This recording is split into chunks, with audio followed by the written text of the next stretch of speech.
కర్నూలు జిల్లా మంత్రాలయం నియోజకవర్గంలో రైతులు పోరుబాటు పట్టారు. స్థానిక మాలపల్లిలో రైతులకు సాగునీరు అందక విలవలాడుతుంటే సీఎం జగన్ ఆడుదాం పాడుదామంటూ అర్థం లేని విధానాలను అవలంబిస్తున్నారని ఆరోపించారు. సీఎం వెంటనే స్పందించి ఎండిపోతున్న పంటలకు నీరు విడుదల చేయాలని డిమాండ్ చేశారు. ఈ సందర్భంగా రైతులకు మద్దతు తెలిపిన టీడీపీ నేత పాల్కుతి తిక్కారెడ్డి మాట్లాడుతూ జగన్ ప్రభుత్వం ఒక్క రైతులనే కాదు అన్ని రంగాలను నిర్వీర్యం చేసిందని ఆగ్రహం వ్యక్తం చేశారు. తెలుగుదేశం పార్టీ అధికారంలోకి వస్తే ప్రతి రైతుకు అన్నదాత పథకం కింద 20,000 రూపాయల సహాయం చేస్తామని హామీ ఇచ్చారు. అడగనిది పోతే 5 లక్షలు 4 లక్షలు లంచాలు ఇవ్వాల వైఎస్ఆర్ నాయకులకి 4 లక్షలు ఒకసారి 5 లక్షలు నీళ్ళు వదిలినా లంచాలు ఇచ్చినా కూడా మాకు నీళ్ళు లేవు.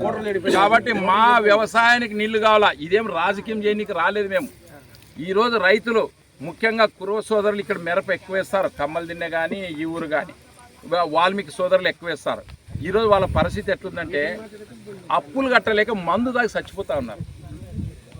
చనిపోయిన కుటుంబాలను పరామర్శించిన అధికారి లేడు, నాయకులు లేరు, వాళ్ళకి ఏదైనా డబ్బులు ఇచ్చినటువంటి ప్రభుత్వం కూడా లేదు, ఎక్కడ లేదు. అంటే వాళ్ళు ఆత్మహత్యలు చేసుకుంటే కూడా వాళ్ళకి ఈ రోజున ఎటువంటి ఆదరణ కానీ ఇంకోటి కానీ లేవు. ప్రభుత్వాలు ఎందుకున్నాయంటే ఆడుకుందామంట, ఆడుకునికి ఆంధ్ర ఆట ఆడుకుంటారు.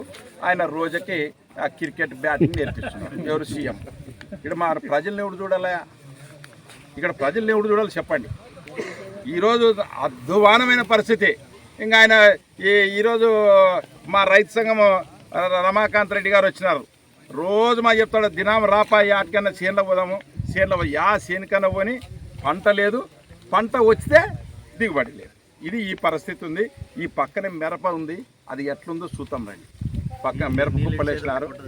నీళ్ళు ఈ ట్యాంకర్లు ఇక్కడ రండి. ఇవిగా ఈ ట్యాంకర్లు వచ్చేసి మీరు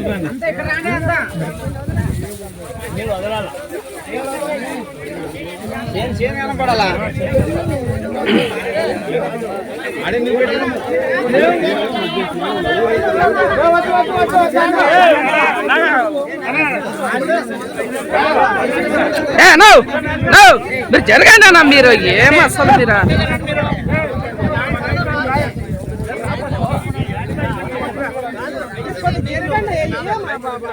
నువ్వేం చేస్తావు? నువ్వేం ఇస్తావు?